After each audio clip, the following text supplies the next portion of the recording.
রূপা, তুই তোর বাবাকে নিয়ে বাড়িতে যা। কেন? তুমি কোথায় যাবে? আমি বাড়িতেই যাব, কিন্তু আলাদা যাব। কেন মা? আমি কার সাথে যাব? কেন আমার আর বাবার সাথে? তুই যার সঙ্গে যেতে বলছিস রূপা, সে আমাকে নিজের বলে ভাবে না, তাহলে আমি ওনার সাথে কেন যাব? মানে আমি ঠিক বুঝলাম না। বুঝতে পারছেন না? না বোঝার কিছু নেই ডাক্তারবাবু। রাগ অভিমান কেবল আপনিই করে থাকতে পারেন।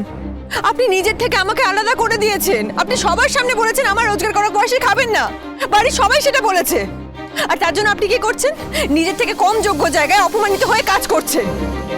আপনি তাদের কাছে লজ্জা পাচ্ছেন না যাদেরকে আপনি চেনেন না, আপনি আমার কাছে লজ্জা পাচ্ছেন। আপনি আমার কাছে লজ্জা পাচ্ছেন, নিজের লোকের কাছে। ও, আমি নিজের লোক কাকে বলছি? আপনি তো আমাকে নিজের লোক ভাবেনই না। আমাদের সম্পর্কের থেকেও আপনার কাছে মেয়ের লিগোটা সব থেকে বড় হলো। দেখো, এগুলো একরকম ধারণা যেগুলো তুমি করে নিয়েছো। আমি একদম ঠিক বলছি। আর দেখুন, আপনি মেয়েদের বাবা, ওদের সময় নাকি সমাজ বদলাবে। আর আমি যে সব কিছু ভুলে আপনার সঙ্গে আছি তার কোনো মূল্য নেই।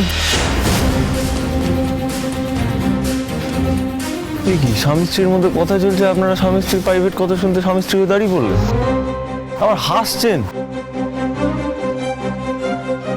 হ্যাঁ, তুমি কি বলছিলে বলো। আপনি আমাকে ইগো দেখাচ্ছেন, অথচ দেখুন ধর্মের কল বাতাসে নড়ে। ভগবান আমার শরীরটা খারাপ করলে ঠিক আপনার কাছে পৌঁছে দিল। তুই এখানে শুধু দাঁড়িয়ে থাকবি বলে এসেছিস, নাকি একটু ম্যানেজও করবি? যা। মা, বাবা তো কথাটা ভাবে বলেনি আসলে। এই তুই চুপ কর। তুই আমাকে কি শেখাবি? তোর বাবাকে নতুন করে আমায় চেনাবি? আচ্ছা শোনো না, বলছিলাম আমার ভুল হয়ে গেছে। আমি আর এরকম কথা বলবো না, এগুলো তুলবই না আর কোনোদিন। যে যা পারবে রোজগার করে আনবে, আমার তাতে কোনো আপত্তি নেই। ঠিক আছে, চলো। এমনিও দেখো আমার পকেটে বেশি পয়সাও নেই, একসাথে বাজার করি দুজনে মিলে। না, আমি করব না। বাজার করলে আপনিই করবেন। আমি বাজার করে বাড়িতে নিয়ে যাব, তারপর বাড়ির লোক বলবে তোমার পয়সায় খাবো না, সেটা আমি শুনতে পারবো না। তারপর আপনি ওদের কথায় গলে যাবেন, আলাদা করে চাল ডাল কিনবেন। আমি এসব মানতে পারছি না ডাক্তারবাবু। আচ্ছা দীপা, আমার ভুল হয়ে গেছে, আই এম সরি।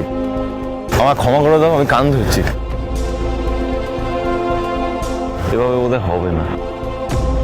দীপা, আমাকে ক্ষমা করে দিন, আমার ভুল হয়ে গেছে। আমি আপনার কাছে উঠুন। না না না না, পায়ে লাগুক, পায়ে পড়ছি তো সেই জন্য। আমাকে ক্ষমা করে দাও। তুমি যতক্ষণ না ক্ষমা করবে আমি উঠবো না। ঠিক আছে, উঠুন। ঠিক আছে বলে তার মানে তুমি আমাকে ক্ষমা করে দিলে? সত্যি ক্ষমা করে দিয়েছো? আরে তোমার এক্সপ্রেশন থেকে বোঝাই যাচ্ছে না ক্ষমা করেছো না করোনি। এ দীপা, বলে যাও।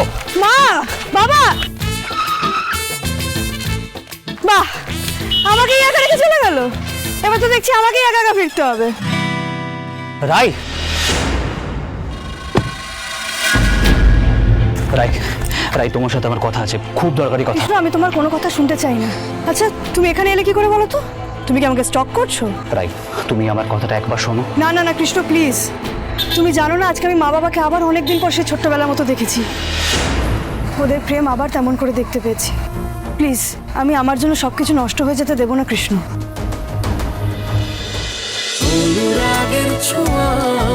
অনুরাগের ছোঁয়া সোম থেকে রবি প্রতিদিন রাত 9:30টায় স্টার জলসায় ও জিও হটস্টারে।